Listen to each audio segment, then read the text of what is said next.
Hi, this is Daniel Hutchins, and today we're going to be doing a mega long article discussion, since I know some of y'all really love when I do mega long article discussions. So this mega long article discussion will be about an hour long, so here we go. First, starting off, we are doing some articles from our friends comicbook.com. So today from comicbook.com, we're going to be starting with Loki. Okay, so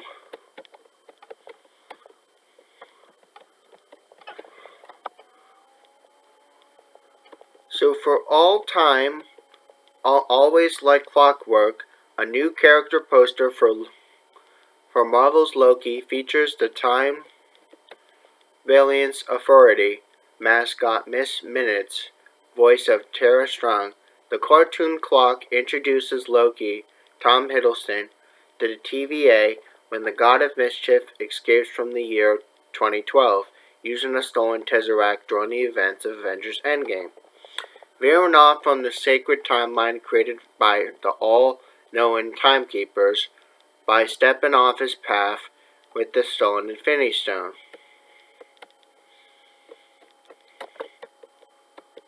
This variant, Loki, created a Nexus event that, if left unchecked, Miss Minutes warns could breach off into madness, leading another multiversal war. One thing I would say that's so fun about it to me is that the show has a lot of British sensibilities and British comedy, because that's me.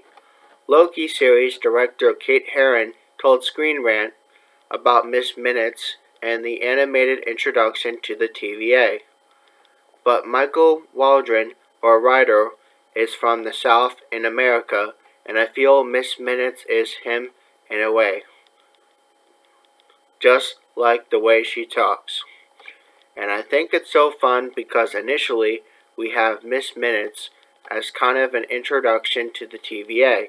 She was almost like or Mr. DNA from Jurassic Park, in that she was explaining who are the TVA.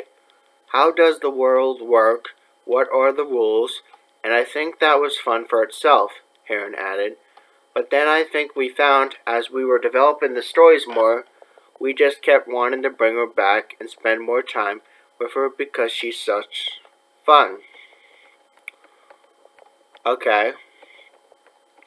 So, already a fan favorite character brought to the life by a prolific voice-over actor Strong, the Powerpuff Girls and Teen Titans Titmouse Incorporated Venture Bros. Marvel's WandaVision, Miss Minutes is really inspired by cartoons like Felix the Cat, and I suppose that really unique opportunity to film this Roger Rabbit escape character that's just interacting with all our actors, Heron said. It was really fun delving into her, and I've been really excited by how happy everyone is to see her. So yeah, we hope you enjoy more of Miss Minutes. Starring Tom Hiddleston, Owen Wilson, and others, Marvel's Loki premieres on Wednesdays on Disney+. If you're not a member of Disney+, join Disney Plus today. So that was just a little bit about the character Miss Minutes. Next, we are going to be talking about something a little different, okay? So next, we are going to be talking about Spider-Man No Way Home. Okay, so Spider-Man No Way Home teaser confirms a Spanish title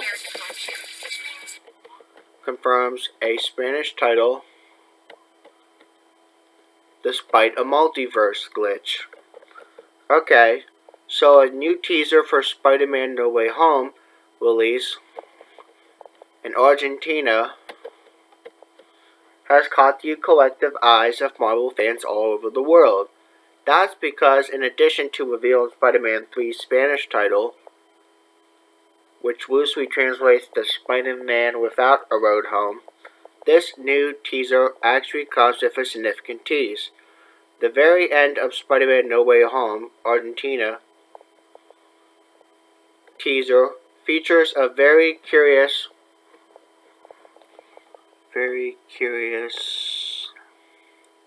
glitch effect in the title logo.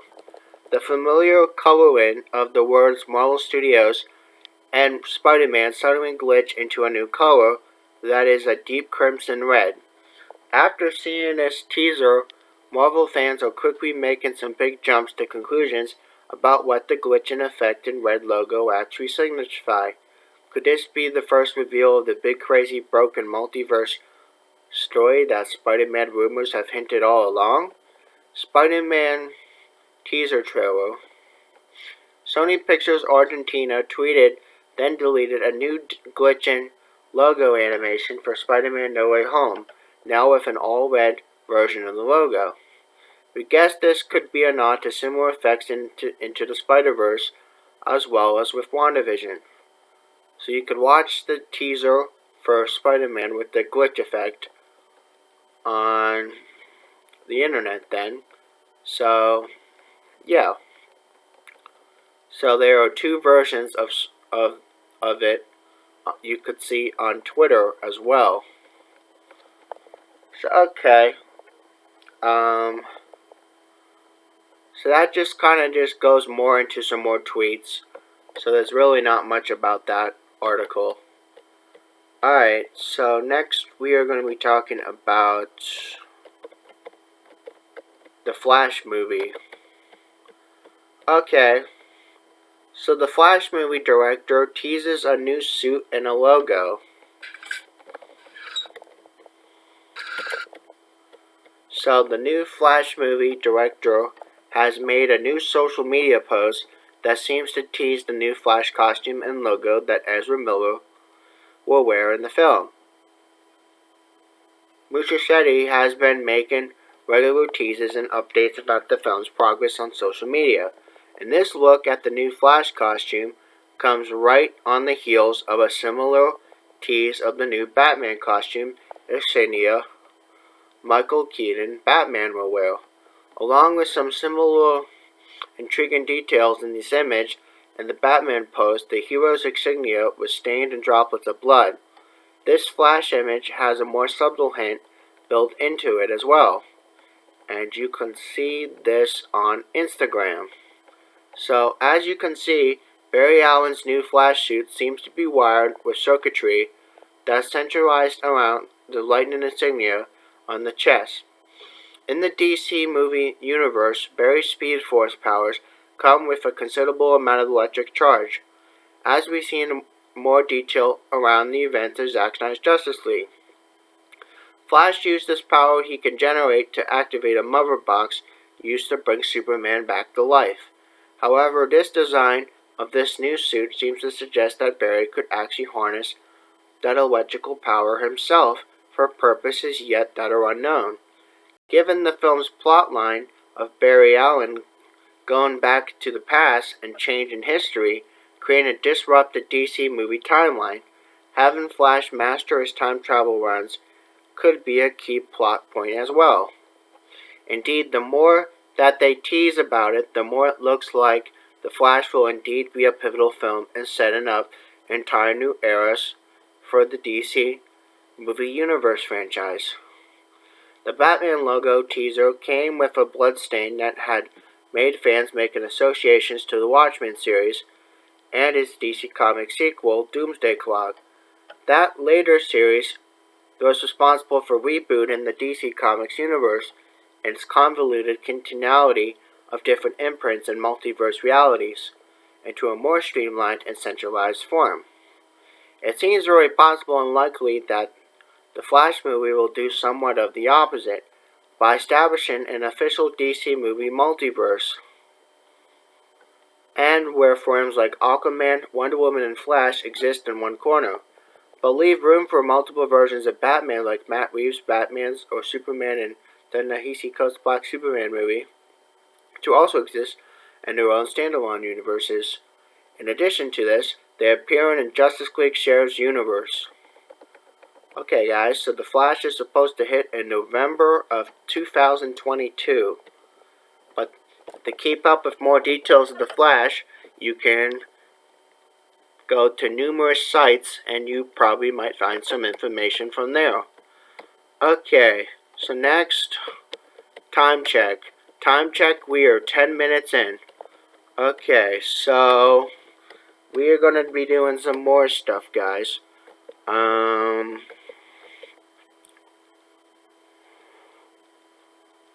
Okay. So now we're going to be talking about a Thor star. Jamie Alexander teases Red Sonja movie role. Okay.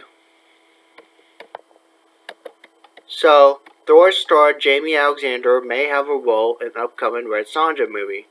Marvel fans already know that Alexander will return as Asgardian Riddler Sif in Thor Love and Thunder.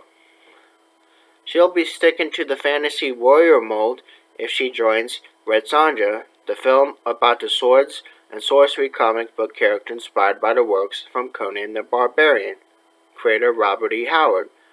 Alexander shared an Instagram story in which she suggested she's digging into Red Sonja some more, with the light reading on the plane flight. That's no confirmation that she's in the movie, but it seems if she may have been offered the part. Red Sonja already cast another Marvel Studios actor, Ant-Man and Wasp's Hannah John Kamen as the title character. This would also suggest that Alexander should play a supporting character or possibly an antagonist if she were to join this film. Okay, so Jamie Alexander made something on her social media, some light reading for the flight home. Okay, so Red Sonja Comics writer Gail Simone is involved with this film. Joey Soloway co-wrote the film and will direct it. This will previously compared the take on the Red Sonja to Deadpool and The Dark Knight. But can you really have so much fun with Red Sonja, Soloway told Deadline? I see her a little bit more like the first kind of bad girl superhero. Sort of like Batman of The Dark Knight or Deadpool, you know. The world is changing so much right now for superheroes that I just really look forward to not going to the edge to what we've ever written before, but to the edge of the genre as well. Roy Thomas and Barry Windsor Smith created Red Sonja during the run of Marvel Comics' Conan Barbarian series in the 70s. The character is a composite of several other characters that Robert E. Howard created. Red Sonja's name was most of her character come from Howard's Red Sonja on Rogantino. Okay, so Red Sonja is a sword and sorcery genre heroine who has shown she can match Conan's skill and bravery. Her introduction was big enough hit that Marvel gave the character a spin-off series. Marvel ceased publishing Red Sonja stories in 1986.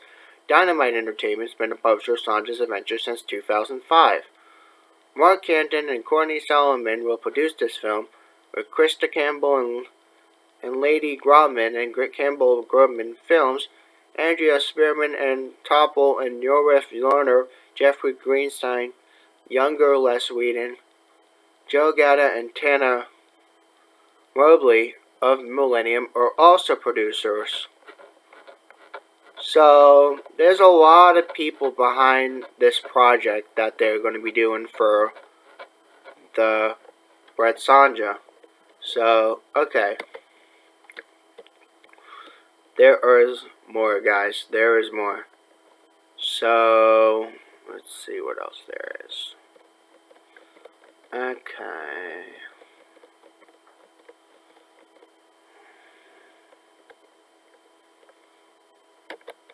Okay, so Marvel's Guardians of the Galaxy game pre-orders are live with a $10 gift card bonus. And this was hot off the truck. Okay, so over the weekend, some video game adapters of the Guardians of the Galaxy has said that it's set to arrive on PlayStation 5, PlayStation 4, Xbox Series X and S, Xbox One, and PC on October 26. Pre-orders for this new Guardians of the Galaxy game are live now, but Best Buy is the only place that's offering a deal for it.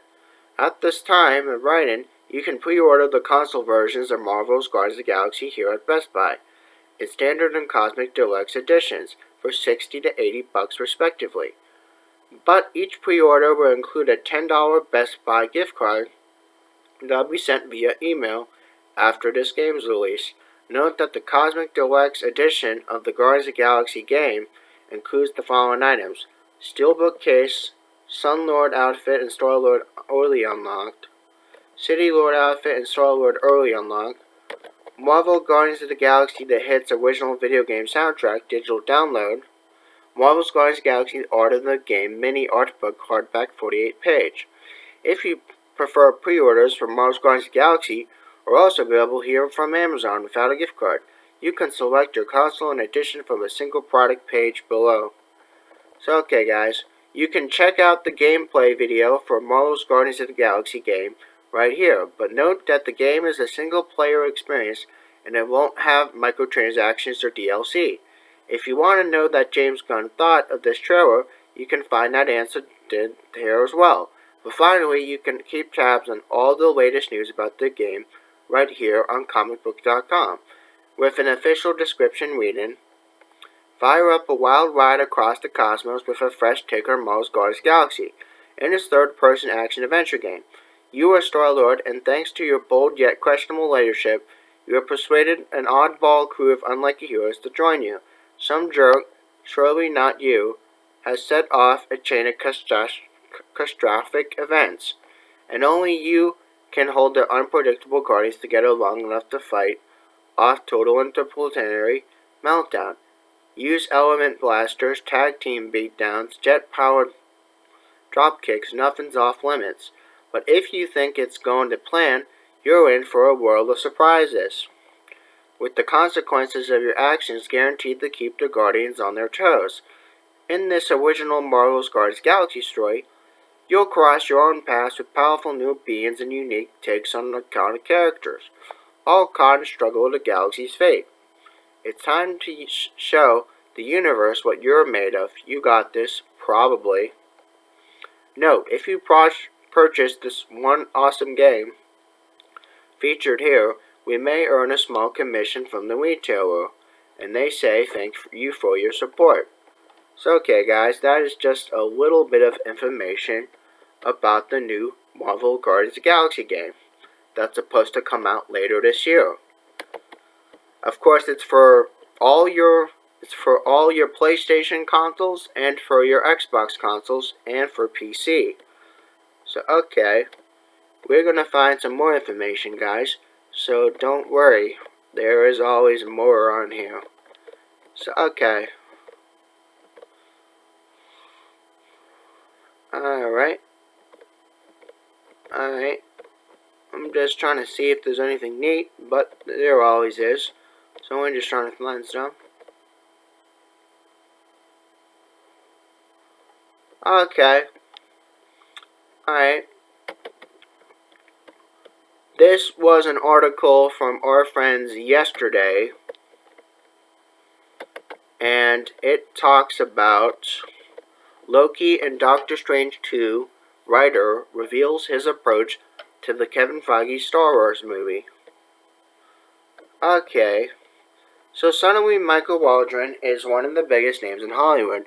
After quick stints on the staffs of Rick and Morty Community, the scribe found himself in charge of assembling a writer's room for Disney Plus Loki.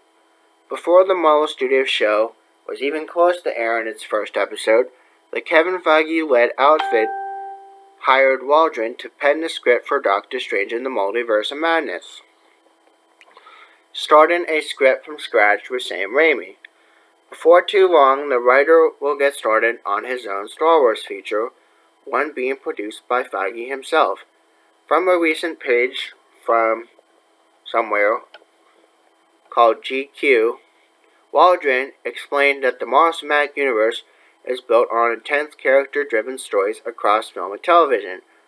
But when it comes to Star Wars, the writers say fans should expect family-driven tales of the rooted story regardless of the scope. I think that the success from MCU is that for all the amazing science fiction concepts and all the stuff, ultimately the success is built upon the characters and their humanity, their very relatable conflicts, friendships, and family that is the MCU. Waldron told magazines that I think Star Wars is at its best, but it's a story about family. Han, Luke, and Leia were a family. You loved seeing them together, and you hated it when they were split apart. It's great characters, but that's nothing new. I'm not going to blow anybody's mind with that headline, but that's my biggest takeaway. As you might have expected from a project overseen by Feige, Waldron wouldn't spill a single bean on this film's content. Which kind of figures, so. It's very early days on Star Wars. That's probably the thing I can say least about, unfortunately. The writer added, the thing Kevin Feige shares in common with Dan Harmon and Sam Raimi is an absolute collaborative spirit and a remarkable lack of ego given for what's accomplished. Kevin is a great listener. He wants to hear your ideas, take in how you might do something, and then help you make it better. Beyond from that, he's just a cool guy. The first episode of Loki is now streaming on Disney+, while Doctor Strange in the Multiverse of Madness is set to release next year in the spring in March 2022. If you haven't signed up for Disney+, you can try out today. Whatever characters you think would pop up in the Hiddleston Starring series, let us know from our writer Adam Bernhardt up on Twitter to chat things about the MCU.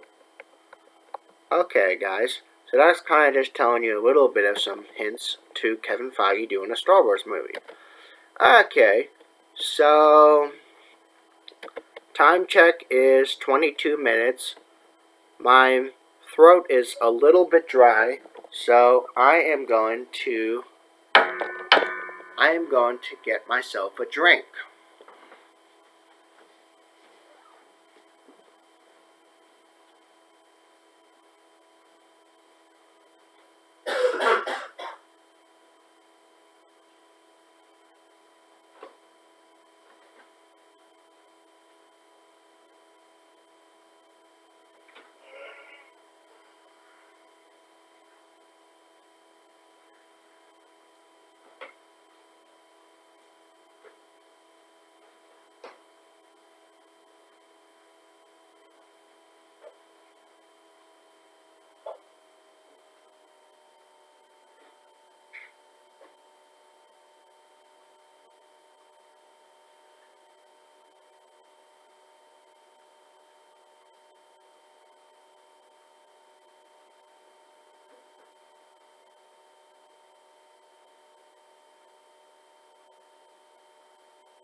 Alright, guys.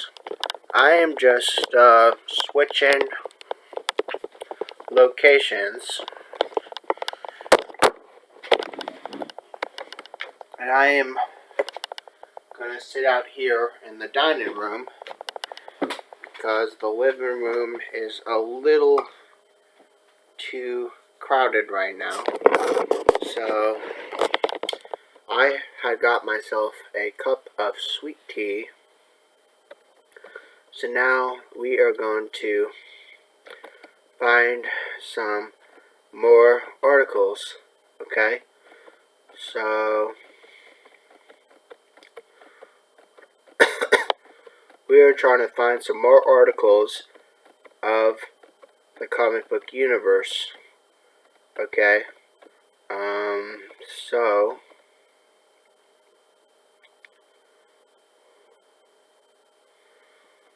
alright, so now we are going to be talking about some more Star Wars. So, okay. But for some weird reason, every time I open an article on comicbook.com, there's always this automatic video that plays, and it gets really, really, really annoying sometimes having to open a window to an article when obviously this stupid video on the top of each article always be playing every time I try to read something. It's pretty fucking annoying, so I might be switching platforms pretty shortly after I finish this article. So okay, so Star Wars fan favorite character makes surprise return in Bad Batch. This was from a few days ago. So Star Wars The Bad Batch continues to bring back characters from the Star Wars The Clone Wars. This time, it's one of the animated series' most popular characters, beyond question. So at the end of episode Decommissioned, the new episode, called Battle Scars, sees Clone Force 99 reunited with Captain Rex, a clone trooper that was formerly assigned to Anakin Skywalker during the Battle of the Republic and the Separatists, from the final season of the Clone Wars. Fans also saw Ahsoka Tano free Rex from inhibitor chips, and they escaped Order 66 together. From that experience proves vital in Battle Scars, and Martez sisters tipped Rex off to squad of clones operating outside Order 66 parameters. Rex searched for the Bad Batch and found him at Sid's place on Ord Mantell.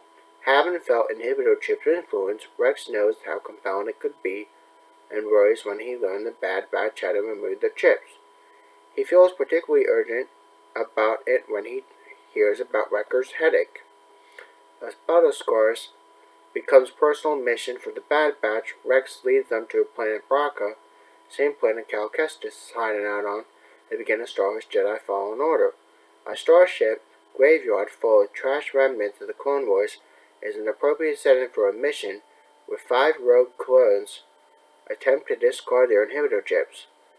Rex leads the Bad Batch to a ship like the one he was on, where he removed his chip, and Tech and Echo get the medical bay up and running. However, Rex can also prove limited information on how the operation should work. He had help referring to Ahsoka, from which was different positioned as the patient. But things go from bad to worse when Wrecker's chip finally kicks in, and he attacks the others. Rex manages to stun Wrecker and get him to a medicine machine. It takes a while for Wrecker to recover, but the operation succeeds, while his squad mates undergo the same process. The shadow from their inhibitor chips is now how cast aside from the Bad Batch. They also know that the same procedure might help Crosshair assume Kaminoans must have recent meddlings with his brain. Having created the new complications they have, Rex invites the Bad Batch to join his movement, resistance from the Empire. Hunter declines this offer, echoing that what Cut said in this episode Aftermath about needing to do what is best for his family. Hunter and Rex make sure that they know they have each other's backs if they ever arises before they part ways. But Star Wars Rebels fans know that Rex eventually winds up retiring from the fight and living with two other surviving clones, Wolf and Gregor, on Sealos. His retirement ends when Ahsoka seeks him out and joins the early rebellion alongside the Ghost Crew. There you go, guys. That is just all the information I'm going to be doing from comicbook.com. So now, the time check is 31 minutes. So it's a perfect time to switch on to different website platforms. So now we are going to Cinema Blend. Okay, guys. So now, since we read a bunch of articles from comicbook.com, we are going to our other friend, Cinema Blend. Okay, so we're going to try to see if they have some different information here. Okay. Alright. So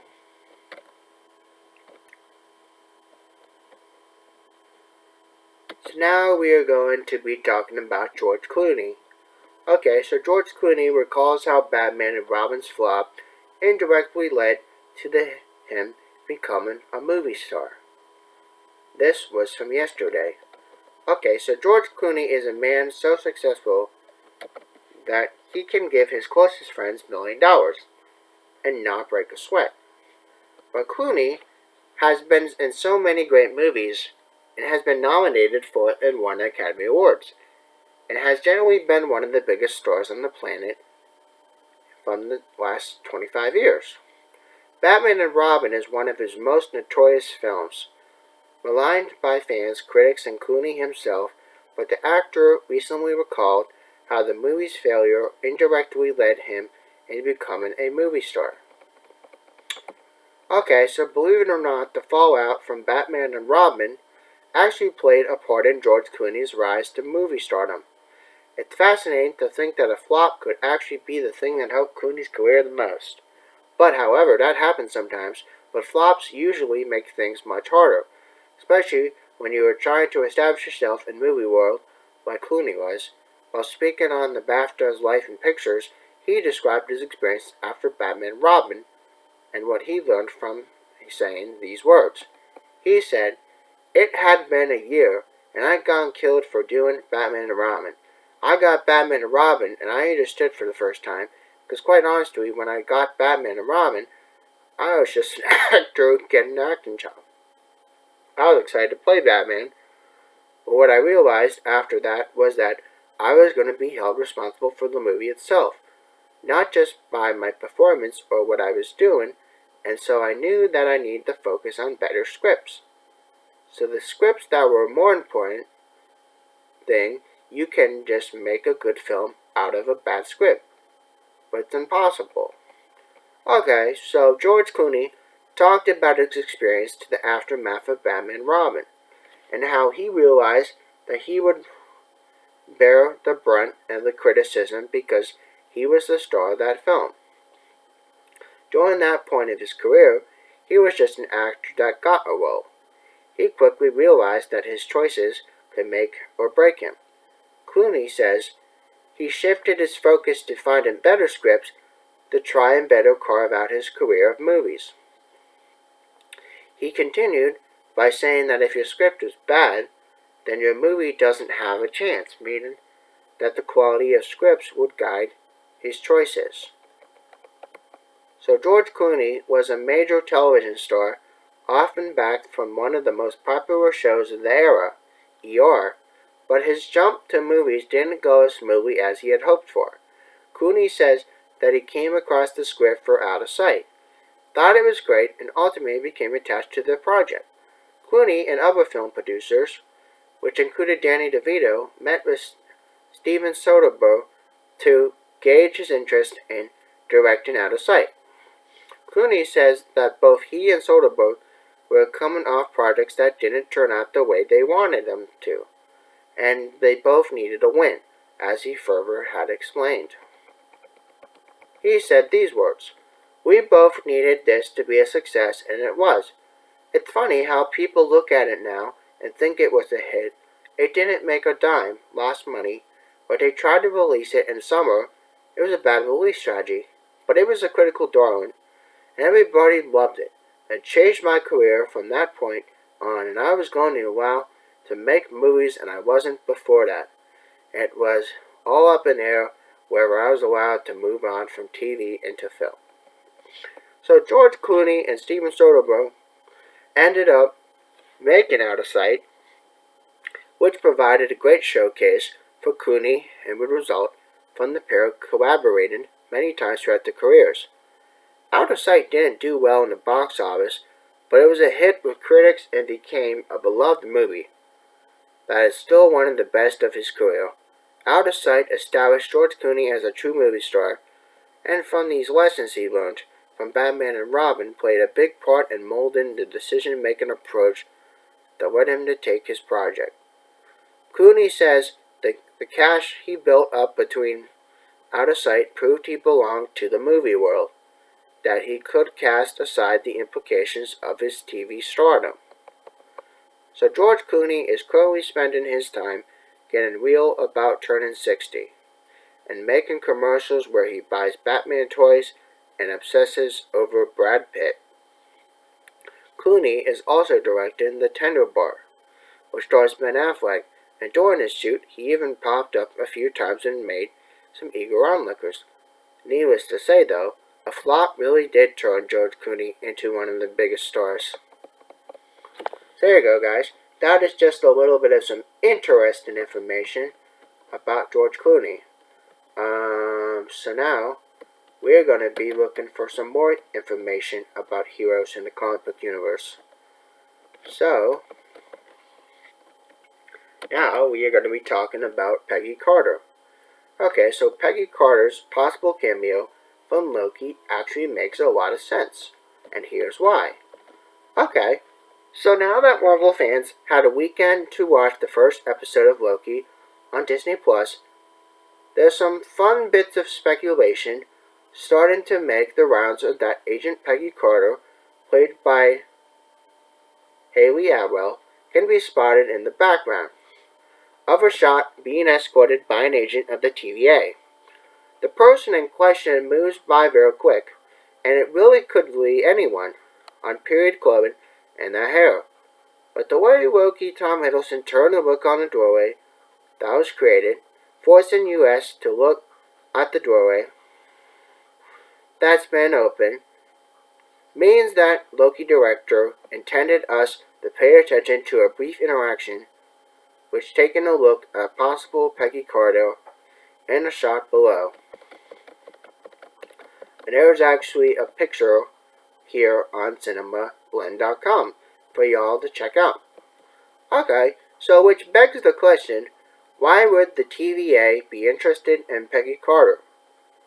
And based from where we left off with Peggy at the end of Avengers Endgame, that's basically the answer here as to how she and Steve Rogers, Chris Evans, could have created a Nexus event, turning both of them into the variants that would attract the TVA's attention. The Nexus event occurs when someone does something, anything really, that diverts away from the sacred timeline, the natural flow of time that is dictated by free timekeepers. So when a Nexus event branches away from what's supposed to happen, the TVA steps in, corrects mistakes, and restores the timeline to its original state. We learned from an episode 1 from Loki, the time heist conducted by the Avengers in Avengers Endgame was supposed to happen, but however Loki was not supposed to pick up the Tesseract and disappear from the Robbie Avengers Tower. But when Loki begins, the TVA is picking up God of Mischief because he has diverted from the sacred timeline. But take that line of thinking one step further because Loki disappeared with the Tesseract. The Avengers need to recover another one. Improvising from the moment, Tony Stark and Steve Rogers went further back in time to New Jersey in 1970. Tony had a conversation with his father, Howard, and Cap encountered Peggy through a window.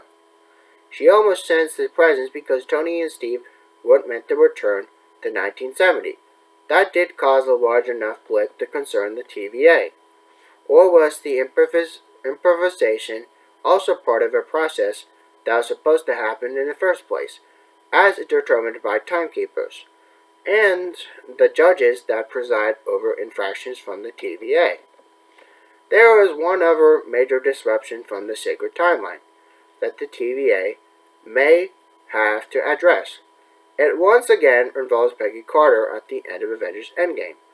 It's confirmed that once he brought all the Infinity Stones back to the locations where they retrieved, thereby restoring Sacred Timeline to its intended flow, Steve Rogers decided to remain in the past and live his life with Peggy, from which he was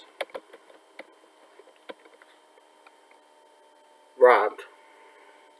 The movie closes on them finally dancing in the way that Cap had promised before he plunged himself into the ice in Captain America the First Avenger. And there's the scene video down below of the Steve and Peggy dance on Cinema Blend. But this definitely seems like a deviation from the secret timeline.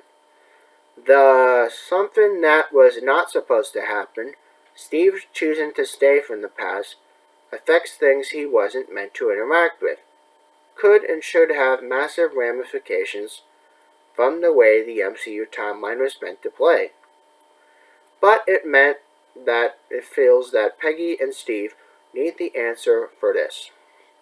So Loki creators and head writers were asked about Point Blank by Soups and danced around in saying these words. That's a good question, man. I don't think I can answer that. I don't think I can answer that.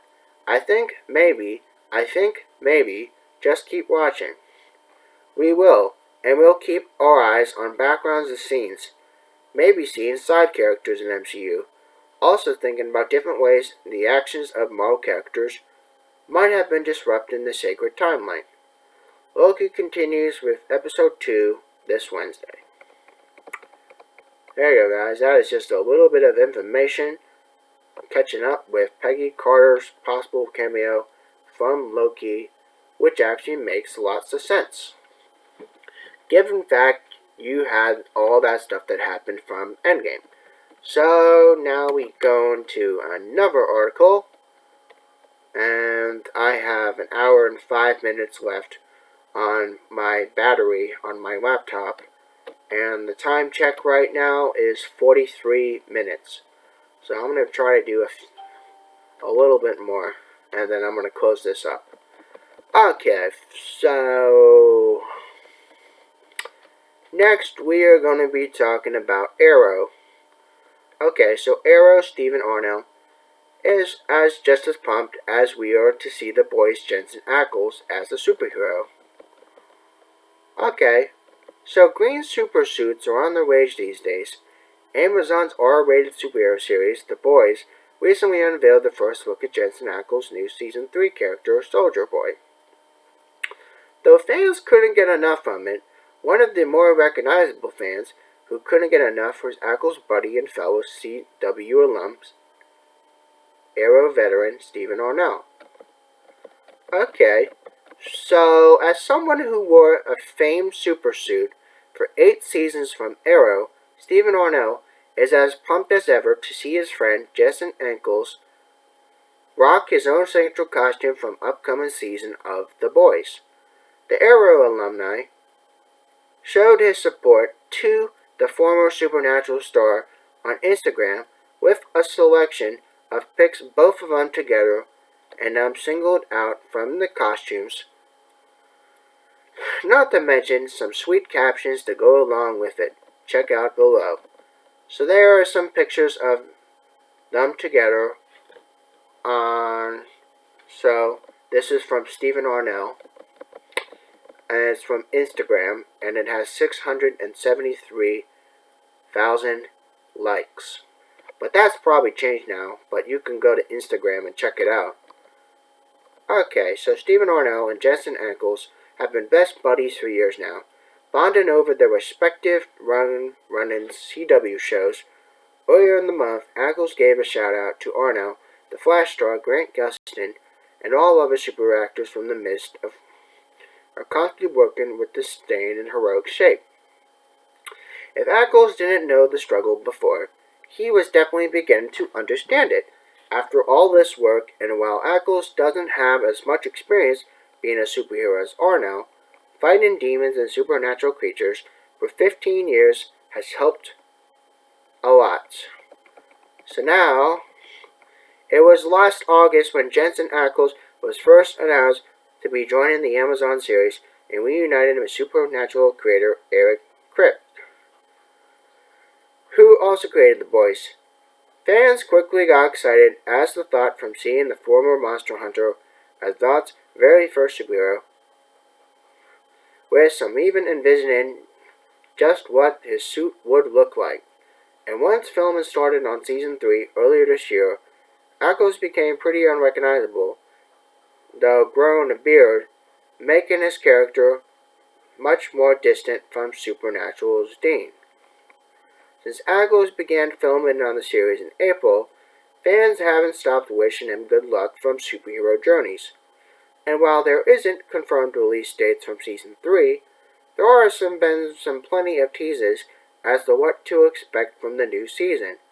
From there, being paid back to a super explicit episode straight from comics entitled Herogasm. We don't really get to see or get more into this episode for a while though, but let's just say that it won't be one to forget or watch the strategy pendants. Meanwhile, the Supernatural alumni has been posting BTS photos from set along with his fellow co-stars, making fans even more pumped for this new season. From one green-suited superhero to the next, Stephen Arnell is just as pumped to see Jensen Ackles as Soldier Boy as we are.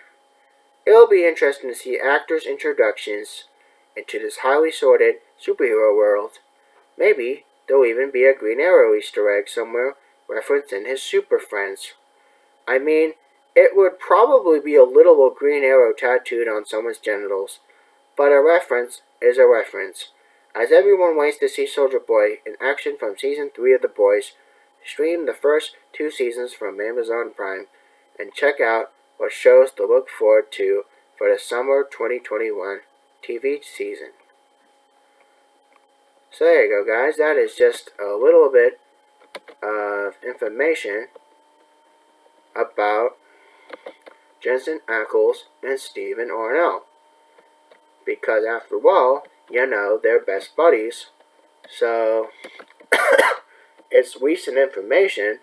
So I figured it'd be pretty cool to talk about. So now we are going to be trying to find one more article, if we can. Okay.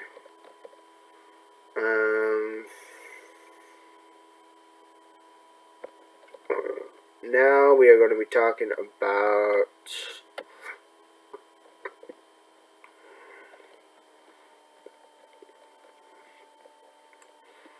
I gotta see.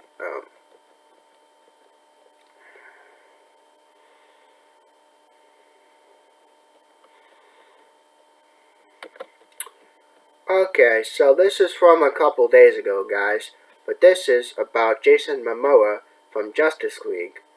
Okay, so Justice League Jason Momoa on surprising fan reactions to Zack Snyder Cut. Okay, again, this is from a couple days ago. So what we first seemed like a fan dream became reality. Earlier this year, the Zack Snyder Justice League arrived from HBO. At long last, the titular filmmaker vision was released to the masses. It was sprawling 4-hour epic. Jason Momoa's Aquaman got plenty of more action, and now Game of Thrones actor has explained the surprising way these fans have reacted to the Snyder Cut. Justice League served as Jason Momoa's first starring role in the DC Extended Universe, introducing his Hulking version of Arthur Curry to movie-going audiences. But this story was cut down in a theatrical cut, with Zack Snyder's including more of Amira and William Dafoe's Volko. For Momoa's part, he's seemingly surprised that fans were so gobsmacked by how the additional footage fleshed out from the story, as he recently put in these words. "Listen, I love Zack. That's kind of what I signed up for 8 years ago, to have his vision. The cool thing about that 4-hour piece is that I didn't reshoot anything. That was all there. So it's interesting when people come up and they're like, oh, I really love this. And it was so detailed. And it explains so much." I'm like, yeah, that's what we went and shot. I didn't have to redo anything. Touché. Zack Snyder only had very limited reshoots. For Justice League, added that the new nightmare scene and Bruce Wayne's final coda, that Jason Momoa didn't participate from these scenes. So everything you see from the Snyder Cut was what the actor originally anticipated making from the theaters. Which is why he's not quite as shocked as the general public. Jason Momoa's comments came from a recent appearance from The Tonight Show, starring Jimmy Fallon, which we all know what that show is, so where he spoke about his time from DC Extended Universe, like from Snyder himself. It seems Jason Momoa was happy to see the full version of Zack Snyder's Justice League finally see the light of day, and the cuts truly feel like two very different movies. But Zack Snyder's Justice League is available exclusively on HBO Max, which also features a theatrical cut. You can use this link to sign up for a streaming service if you're not a subscriber to HBO Max. Later, in the same interviews, Jason Momoa went on to speak to the reception for Zack Snyder's 4-hour version from the Justice League. While some moviegoers winced at this lengthy runtime, Momoa defended the 6-chapter story by saying these words. "I'm really happy we got to release his art, and a lot of fans were happy. But the truth of it was, I liked the 4 hours. Normally we watch shows, it's just a 4-part series, so I like the extended cut and spending time with the characters. Personally though, I watched Zack Snyder's Justice League over the 2 days, getting myself to enjoy the epic story without feeling tired. Jason Momoa seems to look at the streaming event as a series as well. As he said, the characters in this movie truly felt more fleshed out. Indeed, the 4-hour runtime of Justice League allowed for a much better understanding of each superhero. Aquaman's underwater world gets some more attention, and Mera got a gnarly new attack on Steppenwolf in the process. Although, technically, these events aren't part of the official DC Extended Universe canon. Which is still okay though. But then, Jason Momoa will return to the DC Extended Universe in Aquaman 2, The Lost Kingdom, which is currently expected to hit theaters next December in 2022. In the meantime, check out the 2021 movie release dates to plan your next movie experiences. So we are about 54 minutes in the time check, so we're going to be doing a few more articles, and then we are going to call this a wrap.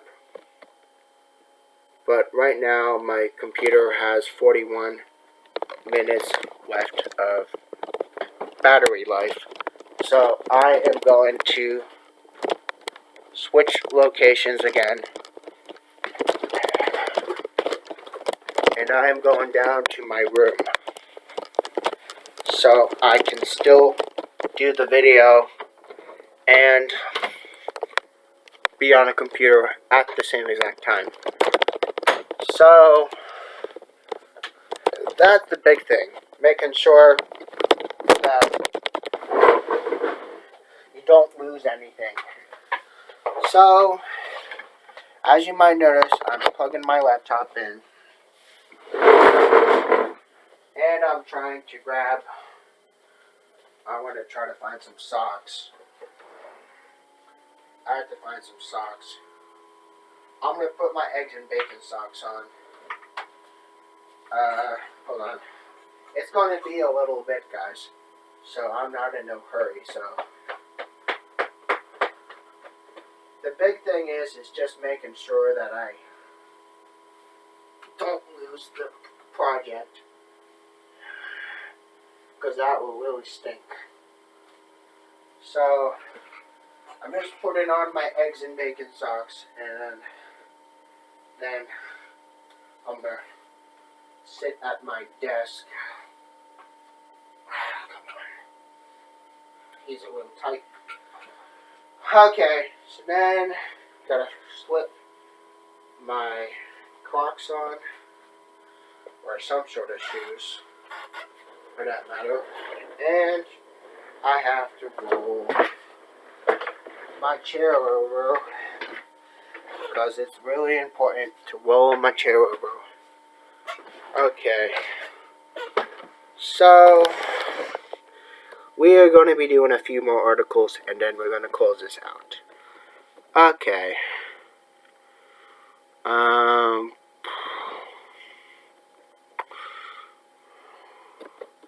So now we are going to be talking about someone also from a couple days ago. Liam Neeson recalled performing a frightening stunt for Batman Begins, and now I'm shaken. Okay. So Liam Neeson is easily one of the greatest action stars to ever grace the silver screen. And one need only look from his filmography to understand why. Taken, Commuter, Nonstop were only just a few of his films that perfectly showcase his skills. So with this, you'd think Neeson would be relatively fearless when it comes to performing stunts. Well, as so it happens, there's one stunt from Batman Begins that even he has to admit was a bit frightening to pull off. Honestly though, I'm even shaken just hearing about it. So because Liam Neeson does action movies so frequently, it would be pretty easy to assume that he has no problem performing stunts. But during his recent appearance on Jimmy Kimmel Live, which is a show we all know, he's revealed that the show and to the host that the only stunt to ever make him truly uncomfortable was to perform with Christian Bale in Batman Begins. The scene from Question was the one where we see Neeson's Henry Deckard, Ra's al Ghul, teaching Bale's Bruce Wayne how to fight on a frozen pond. And based on this actor's recollection, there were legitimate reasons to be concerned. These were some of his words. So he said, I did a scene with Christian Bale in Batman Begins like 15 years ago in Iceland. I was teaching him how to fight with these little swords. We were literally fighting at a base of this huge glacier that had a pond of ice at the front. We had ice wrangles, and so Christian and I would be on doing our dialogue and fighting and stuff, and suddenly the ice wrangler was like, stop everybody, off the ice. We'd all come off real quick.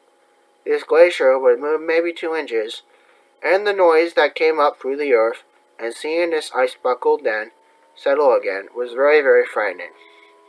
And then they'd say, okay, go back on the ice again. So Christian and I be looking at each other like, should we be doing this? I don't know what makes me shiver more, the idea of working under such cold conditions, or the thought of having a fight at the base of a glacier.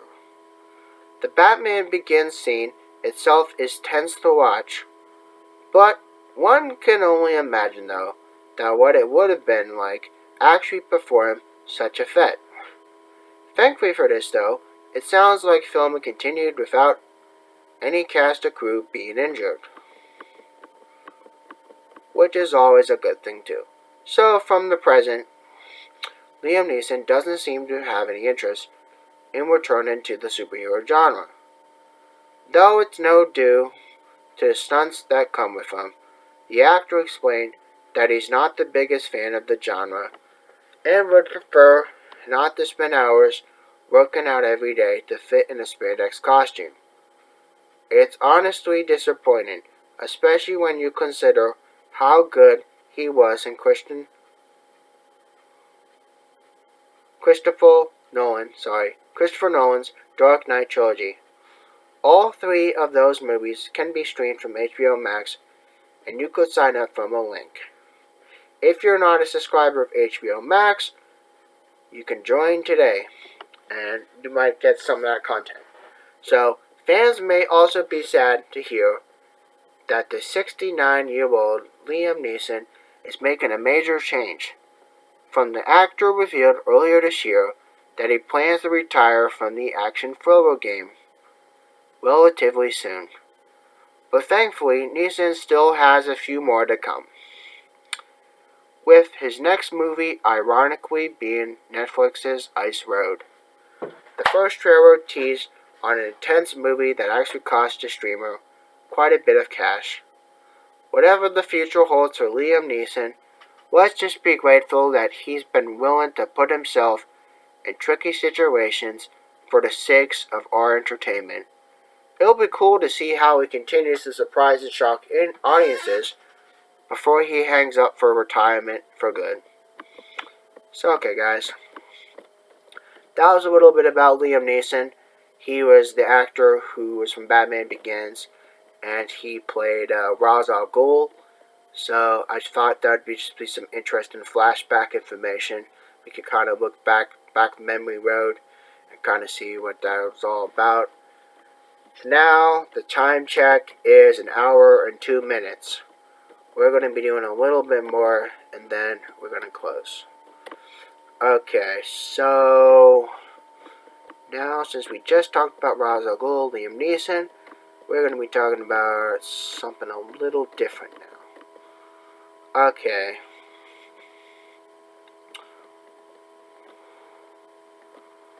So now we're going to be talking about Venom. So, okay. A Venom concept art reveals creepy alternate look for Tom Hardy's character. This was from earlier last week. So, it's no secret that Venom's theatrical debut in 2007's Spider-Man 3 wasn't received well, but luckily the character not a shot at cinematic glory 11 years later. The Venom movie placed Tom Hardy's version of Eddie Brock and a symbiote partner squarely in spotlight, and from this time around, Venom was more imposing and frightening, but Venom could have looked much creepier in a solo feature, as evidenced by some concept artwork that's been emerged. Of course, you can't see this artwork unless you go to social media, or if you go to an article on the internet to see what this was all about. But I'm just going to read you about it, though, so you guys kind of get a feel for it. So artist Matt Millard shared some designs that he made for Venom approximately 4 years ago, and as he noted from his tweet, his take on the live-action Venom was inspired by how the character was drawn by Mark Bagley. You can take a look here on cinemablend.com, and you can also see it on Twitter from Matt Millard. Here are a couple of multiple hedge studies as I had pleasure of doing for Venom movie 4 or so years ago, channeling the great Mark Bagley in these designs, concept art. And I must say, some of these art pictures of Venom are actually very, very good. And of course, this tweet was from 7:05 p.m. on May 4th of 2021 on Twitter. So while Todd McFarlane and David Michelinie created the original version of Venom back in 1988, Mark Bagley created an ultimate incarnation from this character with Brian Michael Bendis rather than the Venom symbiote being an alien creature like the 616 reality. But this symbiote was an artificial suit that Peter Parker and Eddie Brock's fathers designed that was intended to cure diseases and protect the users from all kinds of harm. But the Venom movie opted going from an alien origin, though interesting enough, writers looked to the ultimate version of Venom for inspiration on how to bring this anti-hero to life without Spider-Man being involved. So it would have been interesting to see this more ultimate look in Venom on a big screen, but Tom Hardy's version of Venom is definitely intimidating on its own merit, unlike Topher Grace's Venom from Spider-Man 3, will go so far as to eat people. Fortunately though, Eddie Brock is there to keep his symbiotic partner in check, and while there may come a day where he clashes with Spider-Man, right now Venom is using powers to keep the innocent safe, even if he does so with rougher hands compared to your average superheroes. Although the first Venom movie received polarizing critical reception, with most professional critics not caring that much for it, but building a strong fan base among general audiences, it performed splendidly in box office, hauling about $856 million worldwide. So it's no wonder Sony Pictures greenlit a sequel, and Venom's mid-credit scene laid the groundwork for its next adventure by introducing Woody Harrelson's Credit Cassidy, an imprisoned serial killer Eddie goes to interview. Before that happened, Eddie-Venom symbiote combo prevented the riot-possessed Carlton Drake from bringing other symbiotes to Earth. Venom Let There Be Carnage, which arrives on September, will see Cletus Cassidy bonding with the Carnage symbiote and wreaking some havoc alongside Naomi Harris, Shriek, and only Venom stands in their way. Michelle Williams and Ray Scott are back as Anne Ryan and Dan Lewis, respectively, and Stephen Graham plays Detective Mulligan. Learn what some other movies will be out for 2021 release schedule. So there you go, guys. That's a little bit of some updates that we know so far about Venom. Okay. So we are going to be doing one more article, if we can find one, and then I'm going to close it off. Okay, we just have to find something.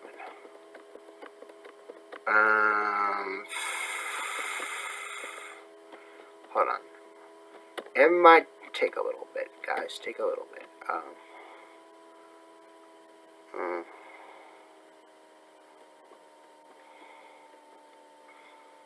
Okay. So now we're going to be talking about Justice League again. So after Justice League, could Zack Snyder helm the new Dragon Ball Z movie? Here's his thoughts. This was from yesterday. So Zack Snyder has directed varieties of films over his course of his career. He's helmed superhero epics like Justice League, an intense period piece in 300, and most recently, a zombie heist movie in Army of the Dead. Of course, there are still things Snyder hasn't done, including Dragon Ball Z.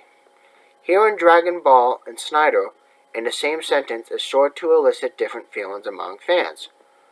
Now the director has shared his thoughts on whether he'd be making a big screen adaptation of this iconic anime.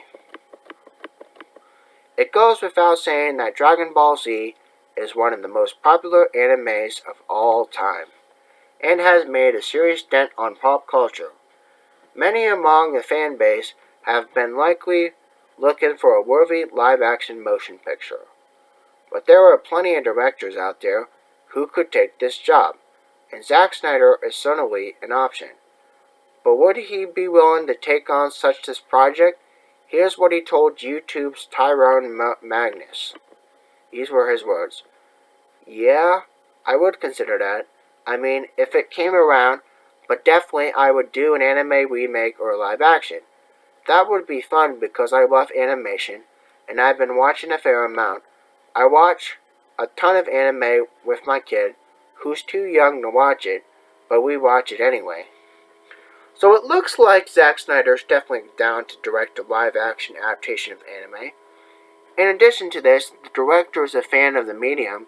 It sounds like it makes some nice bonding time with his kid. It should also be mentioned that Snyder is also working on an upcoming anime Army of the Dead, Las Vegas, which is an offshoot of his Netflix film that will also debut from a streamer. Anyone who's seen Zack Snyder's work knows he's a very specific aesthetic who's one that can be quite over the top. Still, I can't deny that it would be interesting to see what it would do for Dragon Ball Z. Most iconic battles. Zack Snyder, Justice League, was a prime example of what this filmmaker can do with combat. And you could check out that film by HBO Max if you sign up today. While many are sure to have mixed feelings about Zack Snyder possibly having control of Dragon Ball Z, I think most of us can agree that it couldn't be any worse than 2009's Dragon Ball Evolution. That film proved to be a critical and financial failure, and was poorly received by fans of that franchise. Even the writer behind that film offered his apologies for the finished product. There's no telling whether or not Zack Snyder will actually get an opportunity to try to right the wrongs of that film. However, the idea of a Snyder-directed Dragon Ball movie will likely remain something as a consideration, and to a back door, for some, is officially shut on the motion. Here you go, guys. That is all your information you are going to be receiving from this mega long article discussion. And again, if you guys love my content, please hit a thumbs up. And also, please leave some comments. Let me know what your thoughts on my content was. And again, you guys have a wonderful, wonderful, wonderful afternoon. And I'll probably be doing another video later this evening. So, I'll see you then. Bye.